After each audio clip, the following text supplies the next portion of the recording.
What's today? Today's the 3rd, right? 4th, 5th, no. 2nd. Is it the 2nd? Let me check. Yes. Okay. No, I think. Yesterday was the 1st. Correct. Okay.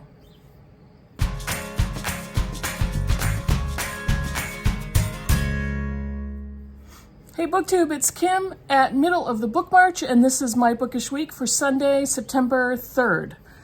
I got lots to talk about, so let's get moving. I didn't think I was going to have a lot to talk about, but I've ended up having a lot to talk about. And that is because Shorty September just started, and I'm getting a really good start. I've read 2 books already that are short ones, and I finished 3 books last week, so let me tell you about those. I finished a book on my Kindle. It was The Good Sister by Sally Hepworth. Hepworth? I think that's her name. I don't have it in front of me because I read it on my Kindle. And it was good. It was good. This is the story of Rose and Fern, who are twin sisters, fraternal. They look nothing alike. And the very beginning of the book is a flashback memory of Rose and Fern being on a camping trip with their mother and their mother's boyfriend and his son, Billy. And so the teenagers have gone to a pond, they're swimming, and Fern is the sister who has always been fascinated with holding her breath underwater and seeing what she can accomplish and seeing how long she could be under there. So she and Billy are having a competition to find out who can hold their breath the longest. And they are competing against each other. And in the scene, in this flashback scene, Rose walks over to them and she sees Fern standing there in the water and she doesn't see Billy. And she's trying to ask Fern, where's Billy? And Fern has a funny look on her face, and Rose starts to realize that Fern has drowned Billy by holding him underwater. And that's the flashback. So it starts off with Fern as a young teenager having killed their friend Billy. And then we go to the present time in the book. And, you know, very quickly we start to learn from Fern's perspective in the book that she is neuroatypical. So she probably has autism, but it's never talked about that way. It is discussed that she has a sensory processing disorder, but I am the mom of a kid with high functioning autism, and I could immediately see the signs based on Fern's dialogue to the reader and the situations that she is in. So that is not really a part of what happened, but it does kind of give us a glimpse into the sisters' relationships, because Rose is put out there as the sister who has to take care of Fern because she doesn't think the same way that most people do, and she doesn't conduct her life the same way. So Rose is put into the position of kind of watching out for her, taking care of her. They are connected on a daily basis, and that's how we start to read the story. And the title, The Good Sister, refers to the fact of, do we really know which one is the good sister? So, this was good. It's just that it was a little bit weak as it started to get towards the end, where we finally realize what the true story is. Because yes, there's a twist, and yes, there's a mystery. And it was fun to read. I think it was more fun for me to read about Fern herself than about Rose. And there's certain things that happened in the flashbacks, which were primarily Rose's journal. And things that she wrote in there, I'm like, I don't think I buy that. And I don't know about what she just said. I don't know if she would actually say that. So there was a lot of questioning along the way. And then, but the conclusion of the book made perfect sense to me, why I felt that way through the whole book. But it was good. I enjoyed reading it. It's kind of a mystery thriller. I had fun with that. I do have another Sally Hepworth book on my Kindle. I think I have The Mother-in-Law. So we'll try that one. But it was a really great book to read, to enjoy it and to kind of get into the plot and get into the story. She's a very good writer. It was done very well. And yeah, that was the first book I finished last week. So Shorty September started on Friday, September 1st. And so far I have read 2 short books. Now I'm not following prompts. I don't have a TBR that I'm going by, book by book. What I basically did was I walked around my house and I pulled all of the short books that I haven't read yet. And I considered a short book 200-ish pages. And I think I pulled a couple of books that are actually close to 250 pages. But I'm usually attracted to longer books. So for me, that's a short book. And I can usually read those over a couple of days. But I did pick out 2 very short books for the first day of September. And the first one is Galatea by Madeline Miller. This is a short story, but it's bound into this tiny little book. This is a tiny book. And it's 50-something pages. It's probably like 56 pages. And this is the story of Galatea, who it's a retelling of a story by Ovid. I think she has this at the end of the book. She has an afterword. Ovid's Metamorphoses. And this is a retelling. And Galatea started off as a sculptor. Her husband / artist sculpted her out of a piece of marble. And he kept praying to the gods to bring her to life because he wanted to create the perfect woman. And this is basically the originating story of the Pygmalion story, or the My Fair Lady story. So this artist, the sculptor, is trying to create the perfect woman because he is disgusted by the local prostitutes in this ancient city. So he creates the perfect woman. He prays to the gods to bring her to life, and she comes to life as his wife. But he doesn't treat her very well, and he wants to keep her to himself. He is her husband, but it's kind of a toxic relationship, to use contemporary terms. But eventually they have a child together, and they have a daughter.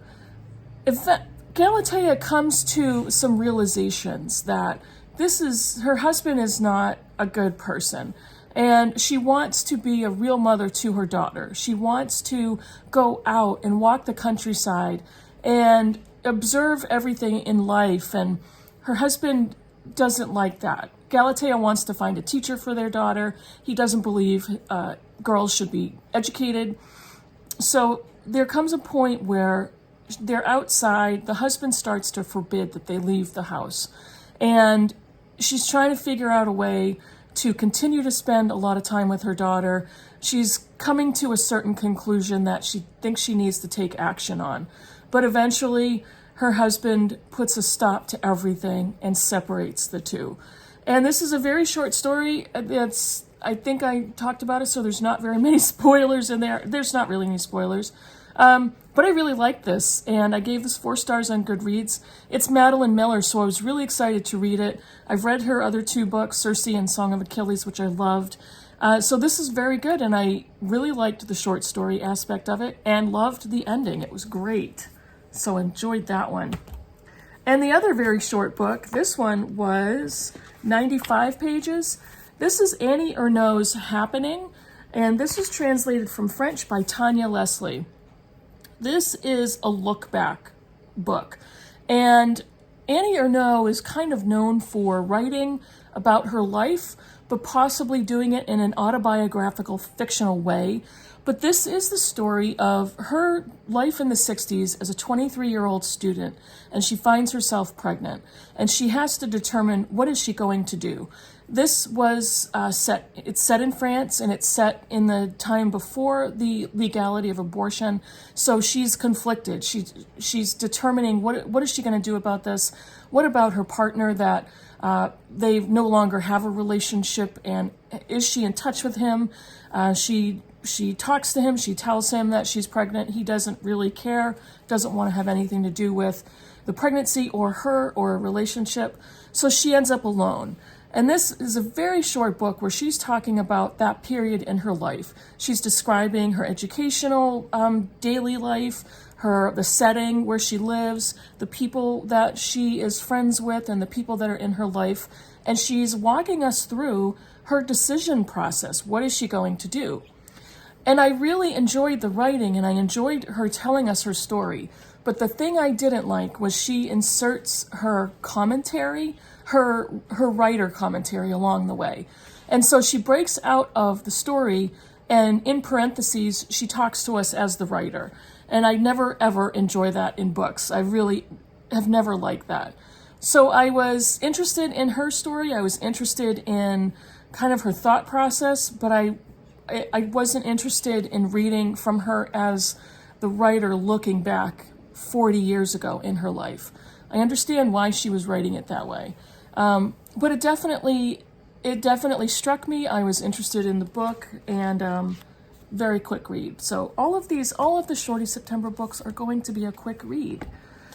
So what's going on now? What am I currently reading? I am currently reading just one book. It's The Covenant of Water by Abraham Verghese. This is for my Critical Chicks book group, and I am on page 315 out of 700 and, 20, okay, there's notes back here.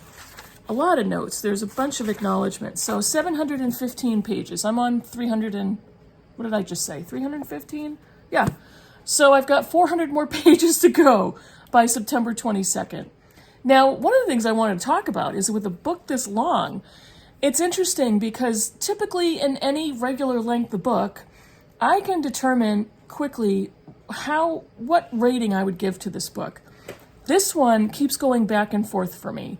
This is set in India starts off in the 1900s, and it spans 1900 to 1970s. And the story format is we're going back and forth in perspective.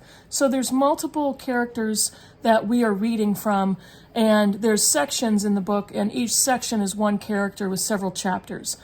So we are going between character perspectives, and we're going back and forth in time. And it's interesting because with each change in character, it's like, how do I feel about that character? Is the writing the same? Am I enjoying it as much? Because as we know, with each new character, you start to get used to their story, and you start to get used to who they are. So this is an interesting one. I'm enjoying reading it. I'm really looking forward to picking it up when I'm not in the middle of reading it. So we'll see how that goes. And I am going to start soon History of Violence by Edouard Louis. This is, I believe, translated. And yes, translated from French by Lauren Stein. And I'm going to be buddy reading this one for Shorty September with Judy Brown, my friend. And if you are a booktuber, you are friends with Judy. This one is 213 pages, so a little over the 200 page mark. But still, for me, it's a short book. It's a small one, and there is quite a bit of section break, white space, so it'll probably go quickly. What else did I want to talk to you about? So if you remember, I read an Octavia E. Butler book, the beginning of a series, Dawn, a couple months ago. And this is the beginning of the Lilith's Brood series. And I read it on my Kindle. I really loved it. I thought it was an excellent book. So I wanted to buy the trilogy, and I bought all three books in new condition from an online retailer, World of Books. Now, World of Books, much of it is based in the UK. But I thought when I bought the books that all three of them were from US distributors. They weren't. Two of them were from the US and one was from the UK. So I bought all three at the same time.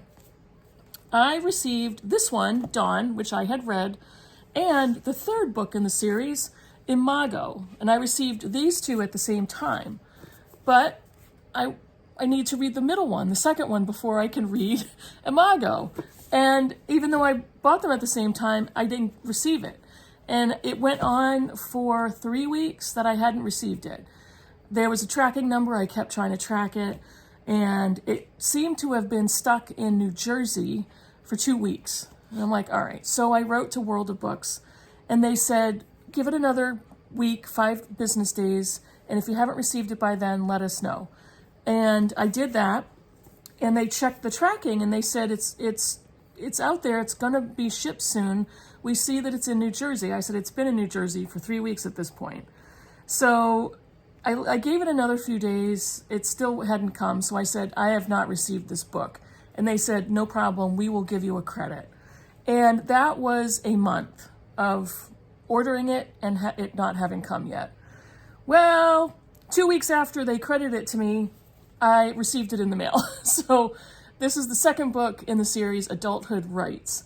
Now, I thought, do I get back to them? No, not really. They did it, as a favor, as a business practice, and it took a month and a half. So I actually just held on to it, or I'm holding on to it, and will continue to read that. Let me know if that's happened to you. And it's kind of like, I should probably notify them that I did receive it. I'll do that. I'll send an email saying, by the way, I did receive this book. Let me know what you want me to do. And we'll see if they say, don't worry about it, or, okay, we'll go ahead and charge your card. I have a conscience, So I think that is it. Oh, one more thing. I got a book for $1 from Thrift Books, because if you buy so much, you get a free book. And I got Valentine by Elizabeth Wetmore. This, I think, is kind of a mystery, but this looked really good, and I don't remember. I've seen this on many channels, but it looked very good, something that's right up my alley. Let me know if you've read this. I can see reviews on Goodreads, but let me know if any of you have read it and what you thought of it. So, yeah, that is it. That is all the books. Those are all the books I either read or am reading or am about to read. And let me know in the comments below what you think, and I will see you in the next video. Bye, everybody.